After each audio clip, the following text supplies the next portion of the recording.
जय हिंद। मैं साइंस में परमाणु की संरचना पढ़ा रहा था और परमाणु की संरचना में परमाणु क्या होता है, डाल्टन का परमाणु सिद्धांत क्या है, रदरफोर्ड का नाभिकीय सिद्धांत परमाणु मॉडल क्या है, ये मैं समझा चुका हूँ। ठीक है। और परमाणु की त्रिज्या क्या होती है और परमाणु के अंदर जो नाभिक होता है उसकी खोज कैसे हुई और उस नाभिक की त्रिज्या क्या होती है, ये सब ऑलरेडी मैं समझा चुका हूँ। अगर आपने इस वीडियो को नहीं देखा है तो जरूर देख लीजिएगा, पीछे आपको ये वीडियो मिल जाएंगे। अब थोड़ी सी बात मैं बता दूं कि एक बार प्रश्न पूछा गया था रेलवे एग्जाम में कि परमाणु होता है धनावेश, ऋणावेश, उदासीन या कोई नहीं। तो एक बात याद रखिएगा कि जो परमाणु होता है ना, याद रखिएगा कि जो परमाणु होता है, परमाणु उदासीन होता है। क्या होता है? उदासीन। उदासीन का मतलब यह होता है कि जिसके अंदर न तो कोई धनावेश हो और न ही ऋणावेश हो, तो परमाणु उदासीन होता है। यह प्रश्न याद रखिएगा।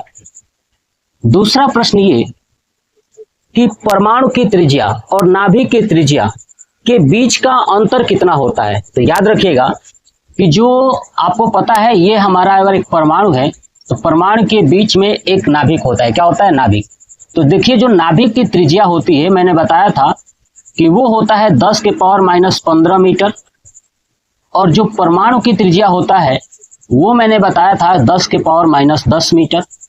तो देखिए, आपका ये जो परमाणु है ये तो बड़ा है, ये त्रिज्या बड़ा है और नाभिक की त्रिज्या छोटी है।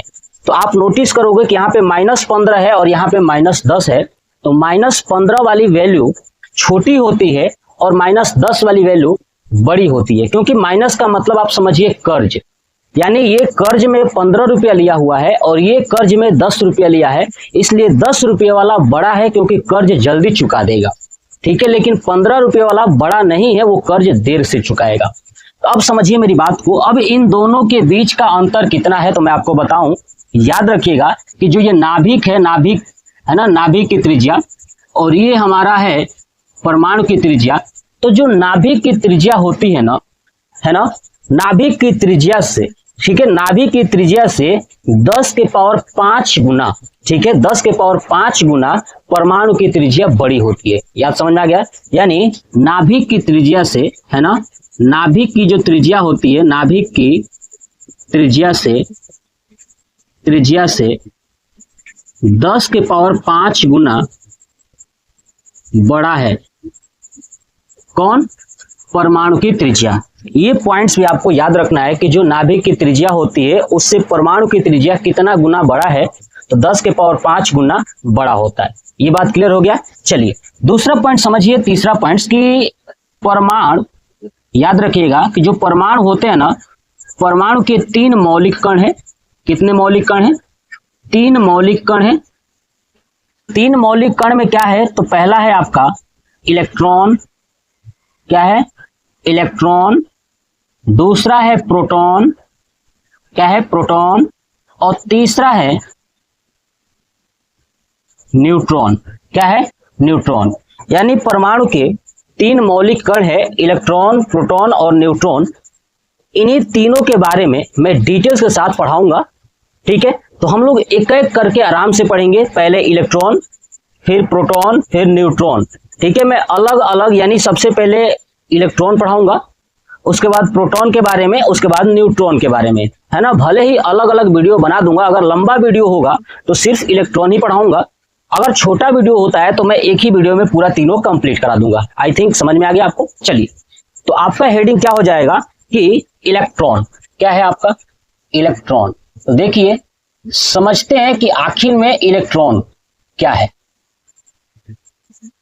एक बात बता दो कि हमें पता है कि परमाणु के बीचों बीच में नाभिक होता है। क्या होता है? नाभिक। और नाभिक के चारों ओर कौन चक्कर लगाता है? तो इलेक्ट्रॉन, है ना। तो ये पॉइंट्स आपको पहला यही याद रखना है कि क्या चीज, कि नाभिक के चारों ओर चक्कर लगाते हैं। चारों ओर क्या करते हैं? चक्कर लगाते हैं। चक्कर। ठीक है। तो नाभिक के चारों ओर चक्कर कौन लगाता है? तो आपका आंसर होगा इलेक्ट्रॉन। कभी गलती मत करिएगा। ठीक है। चलिए, अब नाभिक के चारों ओर इलेक्ट्रॉन जब चक्कर लगाते हैं तो जिस जगह पे चक्कर लगाते हैं उस जगह को यानी स्थान को याद रखिएगा क्या कहते हैं, कक्षा कहते हैं। क्या कहते हैं? कक्षा कहते हैं। ये भी पॉइंट्स याद रखिएगा, यानी सेल भी बोलते हैं इसको, ध्यान रखिएगा, उसको क्या बोलते हैं? सेल। यानी नाभिक के चारों ओर जो इलेक्ट्रॉन चक्कर लगाते हैं वो एक सेल में लगाते हैं, एक कक्षा में लगाते हैं। ये प्रश्न 1000 बार पूछा गया, ठीक है। अब समझिए, अब इलेक्ट्रॉन की खोज कैसे हुई? तो देखिए, इलेक्ट्रॉन की खोज का जो श्रेय है वो जाता है जे थॉमसन को। किसको? थॉमसन को। यानी इलेक्ट्रॉन की खोज किसने किया था? जे थॉमसन ने किया था इलेक्ट्रॉन की खोज लगभग 1897-98 ईस्वी में। आई बात समझ में? यानी लगभग 1897-98 ईस्वी में जे थॉमसन ने इलेक्ट्रॉन की खोज की थी। अब इलेक्ट्रॉन की खोज कैसे हुई? तो एक्चुअली हुआ क्या कि जे थॉमसन ने एक डिस्चार्ज ट्यूब लिया। क्या लिया? ये है हमारा डिस्चार्ज ट्यूब, ध्यान रखिएगा। एक डिस्चार्ज ट्यूब लिया, डिस्चार्ज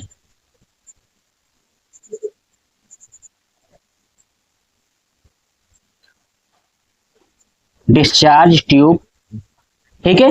डिस्चार्ज ट्यूब लिया और डिस्चार्ज ट्यूब के अंदर अलग अलग गैसें भर दिया उन्होंने। क्या किया? अलग अलग गैसें भर दिया। इसके अंदर जो ऑलरेडी पहले से गैस मौजूद थी उस गैसों को बाहर निकाला और बाहर से गैसों को इसके अंदर भरा, और भरने के बाद इसके अंदर 2 प्लेट लगाए। एक प्लेट लगाए कैथोड प्लेट और एक प्लेट लगाए एनोड प्लेट। क्या लगाया? एनोड प्लेट, ठीक है। एक था कैथोड और एक था एनोड। ये वाला लिख देता हूं, ये है एनोड प्लेट, ठीक है।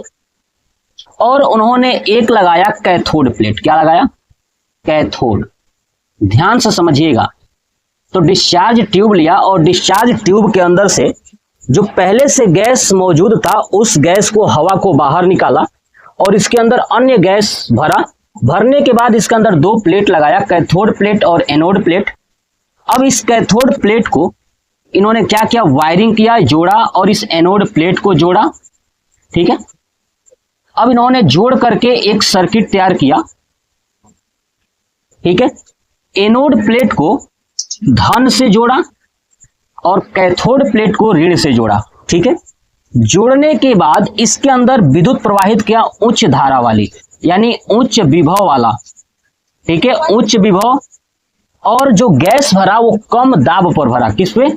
कम दाब पे। ये भी पॉइंट्स याद रखिएगा। कम दाब पर गैस भरा और हाई वोल्टेज यानी उच्च विभव, हाई वोल्टेज पर और कम दाब पर इसके अंदर जब विद्युत धारा प्रवाहित किया तो उन्होंने नोटिस किया कि जो कैथोड प्लेट है, ठीक है, कैथोड प्लेट से कुछ किरणें निकल रही हैं और ये एनोड की तरफ जा रही है। कहां जा रही है? एनोड की तरफ जा रही है। उन्होंने नोटिस किया कि कैथोड से निकलकर एनोड की तरफ जा रही हैं कुछ किरणें, ठीक है। तो कैथोड प्लेट से किरणें निकलकर एनोड प्लेट की तरफ जा रही थी, इसलिए उन्होंने कहा कि इस गैस के अंदर, यानी जो गैस भरा गया है, इस गैस में छोटे छोटे ऐसे कण हैं जो निगेटिव है, यानी ऋणात्मक है। क्या है? वो ऋणात्मक है। तभी कैथोड से वो एनोड की तरफ वही भग रहे हैं। क्या हो रहा है? वही भग रहे हैं। तो उन्होंने इस बात को कहा कि जो ये भग रही है ऋणात्मक, है ना, ये गैस के अंदर जो ऋणात्मक कण है वो अगर भग रही है एनोड की तरफ तो उनका नाम रखा, क्या रखा? ये पहले तो ये जो किरण है वो है ऋणात्मक किरण। क्या नाम रखा? वो है ऋणात्मक किरण, यानी इसका नाम हो गया ऋणात्मक। क्या हो गया? ऋणात्मक किरण। अब यही ऋणात्मक किरण कहां से निकल रही थी? तो कैथोड से, इसलिए इन किरण का नाम पड़ा कैथोड किरण। क्या नाम रखा उन्होंने? कैथोड। कैथोड किरण। कैथोड किरण किस प्लेट से निकल रही थी? कैथोड प्लेट से। और इसके अंदर जो गैस था वो गैस के कण जो है कि एनोड की तरफ भग रहे थे, इससे उन्होंने कहा कि गैस के अंदर ऋणात्मक भरा हुआ है, ऋण है, तो उस ऋण वाली किरण को कैथोड किरण कह दिया, क्योंकि कैथोड प्लेट से निकल रही थी। जब इनका नाम कैथोड किरण पड़ा तो फिर इन्होंने कैथोड किरण को ही इलेक्ट्रॉन कह दिया। क्या कह दिया? इलेक्ट्रॉन। ये बात आपको समझ में आया? क्या कह दिया? इलेक्ट्रॉन। तो ये प्रश्न बहुत बार एग्जाम में पूछा गया है कि कैथोड किरण का दूसरा नाम क्या है? तो आपका इलेक्ट्रॉन। और इलेक्ट्रॉन कैसी होती है? तो ऋणात्मक किरण होती है या ऋणावेशित होती है ना। इलेक्ट्रॉन के पास कैसा आवेश है? तो याद रखिएगा, इलेक्ट्रॉन के पास जो आवेश है वो है ऋणात्मक। क्या है? ऋणात्मक आवेश है इलेक्ट्रॉन के पास। ठीक है, ये बात आपको समझ में आ गई, इतनी सारी चीजें। ठीक है, अब चलिए, अब देखिए, ये हो चुका इलेक्ट्रॉन की खोज की जा चुकी है। थॉमसन ने, जे थॉमसन ने या जे टॉमसन ने ये अपना डिस्चार्ज ट्यूब का प्रैक्टिकल किया और प्रैक्टिकल करने के बाद बताया। फिर उन्होंने क्या देखा ये कि जो ये किरणें निकल रही है ये एनोड जो प्लेट है इसके तरफ चमक रही थी और हरे रंग का प्रकाश उत्पन्न कर रही थी। कौन से रंग का? हरे रंग का प्रकाश उत्पन्न कर रही थी चमकते हुए। ये भी पॉइंट याद रखिएगा कि जब जे थॉमसन ने अपना प्रयोग किया था उस समय जो है कि कैथोड किरणें किस रंग का प्रकाश उत्पन्न कर रही थी? तो हरे रंग का प्रकाश उत्पन्न कर रही थी एनोड प्लेट की तरफ।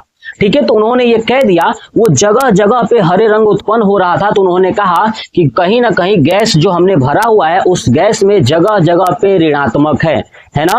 ऋणात्मक क्या है? जगह जगह पर है, एक जगह नहीं है, जबकि फैली हुई है समान रूप से। और वो कैसे फैली हुई है? तो उन्होंने कहा कि जहां पे रंग नहीं दिखाई दे रहा है मतलब वहां पे धन है। वहां पे क्या है? धन है, यानी वहां पे वो धनात्मक है और उन धनात्मक के बीचों बीच में क्या भरा पड़ा है? वही आपका ऋणात्मक है, जहां से किरणें भेद कर निकल जा रही है और चमक उत्पन्न कर रही है। ये बात आपको समझ में आया? तो जो इन्होंने ये मॉडल दिया, ये वो मॉडल हो गया, जैसे समझिए कि एक तरबूज है। ये क्या है? एक तरबूज है और तरबूज में बीच बीच में क्या होती है? बीज होती है। ये क्या होती है? बीज होती है। तो ये बीज जैसे ये धनात्मक है, क्या है?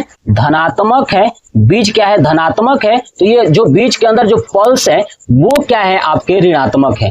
वही क्या है? आपके ऋणात्मक है। यानी उन्होंने कहा कि जैसे तरबूज के अंदर जो है कि बीज जगह जगह पे जैसे बीज होती है, तो बीज धनात्मक है और बीज के साथ जितने भी पल्स होते हैं, गुद्दा होती हैं, वो सब क्या है? ऋणात्मक है। इसलिए इनकी जो मॉडल है जे थॉमसन का, ये परमाणु का जो मॉडल है, इस मॉडल को याद रखिएगा कि तरबूज मॉडल भी कहते हैं। क्या कहते हैं? तरबूज मॉडल। तो बहुत बार पूछा जा सकता है या आने वाले समय में कि तरबूज मॉडल किसके परमाणु सिद्धांत को या परमाणु मॉडल को कहा गया? तो जे थॉमसन के परमाणु मॉडल को कहा गया तरबूज मॉडल। दूसरा इसको कहा जाता है प्लम, है ना, या आप रेजिन मॉडल कह दीजिए, प्लम पुडिंग भी कह दीजिए, प्लम पुडिंग।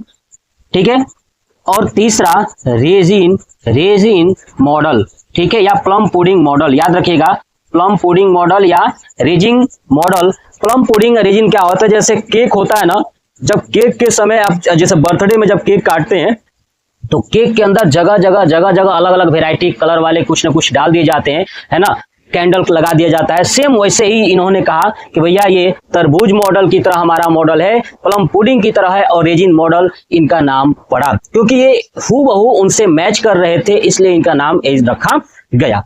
अब चलिए आप इसका जो है कि स्क्रीनशॉट ले लीजिए और हम लोग इसके बारे में और थोड़ा डिटेल से समझते हैं कि आखिर में अब इलेक्ट्रॉन खोज हो चुकी, तो इलेक्ट्रॉन के बारे में और थोड़ा सा डिटेल्स जानेंगे। चलिए, आप आई थिंक स्क्रीनशॉट ले लिए होंगे। अब मैं ये बीच वाला पार्ट हटा देता हूं। अब समझिएगा ध्यान से।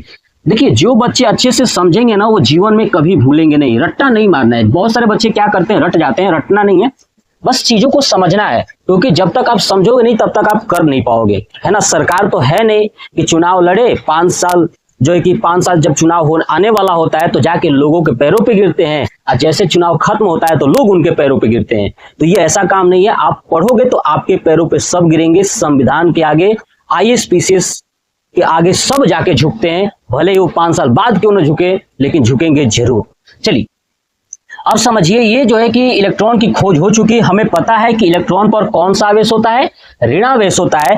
अब ऋणावेश होता है इलेक्ट्रॉन के ऊपर, तो आखिर में इलेक्ट्रॉन के ऊपर कितना ऋण आवेश होता है? तो इलेक्ट्रॉन पर जो आवेश होता है, याद रखिएगा, इलेक्ट्रॉन के ऊपर जो आवेश होता है वो होता है -1.6 गुणे 10 के पावर -19 कूलाम। क्या होता है?